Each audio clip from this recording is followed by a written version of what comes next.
بسم اللہ الرحمن الرحیم۔ السلام علیکم۔ سعودی انفو یوٹیوب چینل میں آپ کو خوش آمدید کہتے ہیں۔ آج پی آئی اے کی 21 پروازیں متاثر ہوئی ہیں، جن میں سے 14 پروازیں تاخیر کا شکار ہوئی، 7 پروازیں کینسل ہو گئی۔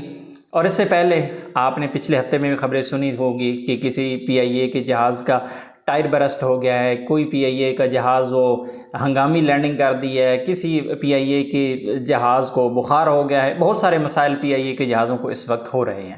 تو میں اب چھوٹی سی ایک مثال آپ کو دیتا ہوں کہ جب بھی کسی بھی چیز کا سودا ہو رہا ہوتا ہے، درمیان میں جو بندہ ہوتا ہے، جیسے آج کل ماڈرن دور میں جسے ڈیلر کہا جاتا ہے، تو وہ ڈیل کرواتا ہے جب، تو دونوں پارٹیز کو وہ علیحدہ علیحدہ گائیڈ کرتا ہے۔ جو بندہ بیچ رہا ہوتا ہے اسے بتاتا ہے کہ بھائی یہ چیز آپ کی چیز تو ہے ہی ناکارہ، آپ کی چیز تو ہے ہی بیکار، اس کی تو کوئی قیمت ہی نہیں ہے، مارکیٹ میں اس کو آج لیتا کون ہے، بھائی یہ چیز تو آپ کی 10 لاکھ بھی نہیں بنتی، میں آپ کی 12 لاکھ میں بکوا دیتا ہوں۔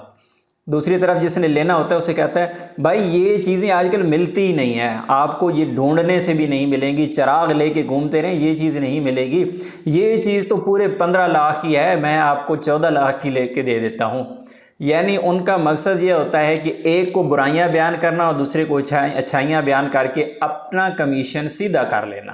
تو آج کل پی آئی اے بھی اپنا کام خود کر رہی ہے، جسے کسی ڈیلر کی ضرورت نہیں ہے۔